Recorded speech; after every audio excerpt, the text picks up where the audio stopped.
আসসালামু আলাইকুম। দেশে একটা অরাজকতা চলতেছে, আর বিভিন্ন বুদ্ধিজীবীরা টকশোতে এসে বলে থাকে যে মবের রাজত্ব কায়েম হচ্ছে।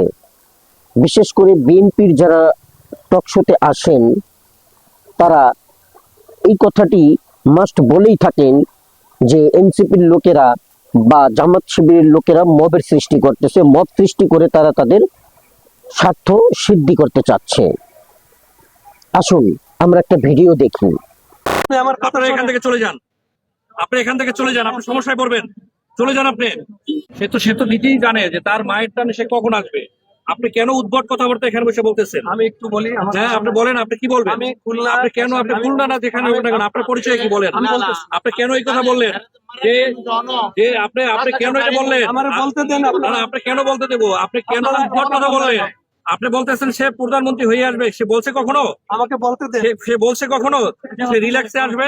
কেন আপনি এইসব কথাবার্তা বলেন?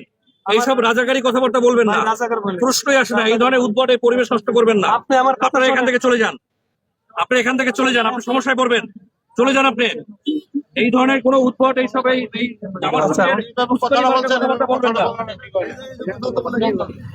জামাত শিবির এখানে করতে আসবেন না। এই ভিডিওতে কথাগুলো ভালো করে শুনেছেন? উনি কি বলেছে? উনি বলতেছে চলে যান, এখান থেকে চলে যান, নতুবা সমস্যায় পড়বেন। আপনারা এখান থেকে চলে যান, আপনি এখান থেকে চলে যান, আপনি সমস্যায় পড়বেন, চলে যান আপনি। শুনলেন তো, বারবার বলতেছেন উনি চলে যান চলে যান। লোকটার দোষ কি?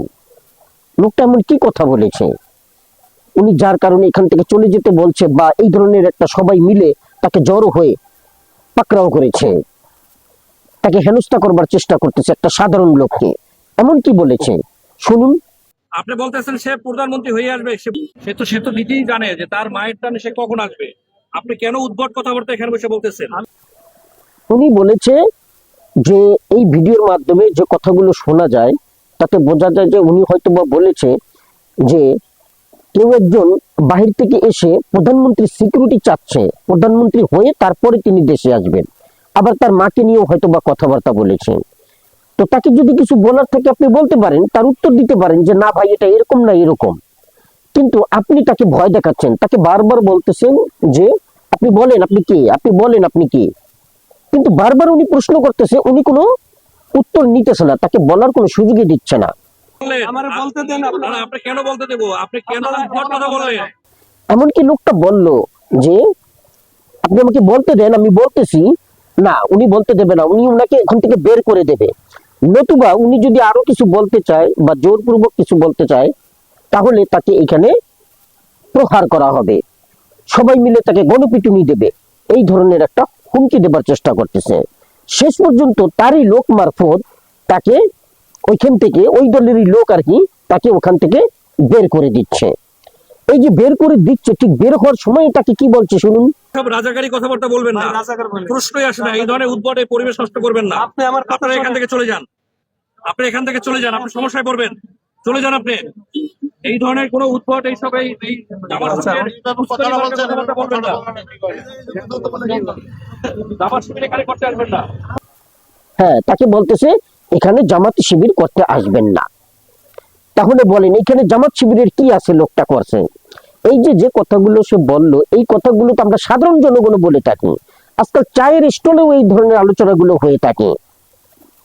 আজকে বাংলাদেশে নির্বাচন উপলক্ষে কোন প্রার্থী কি করতেছে না করতেছে সবকিছুর আলোচনা একটা চায়ের টেবিলেও হয়, চায়ের দোকানেও হয়, চায়ের টং দোকান যেখানে চা বিক্রি হয় সেখানেও এই সমস্ত আলাপ আলোচনা হয়।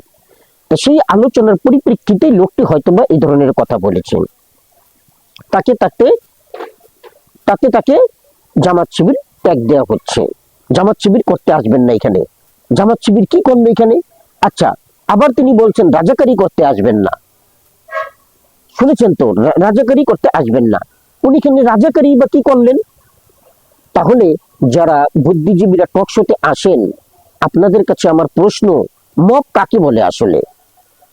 এইটা কি মবের আওতায় পড়ে কি পড়ে না একটু জানাবেন। ধন্যবাদ। আসসালামু আলাইকুম।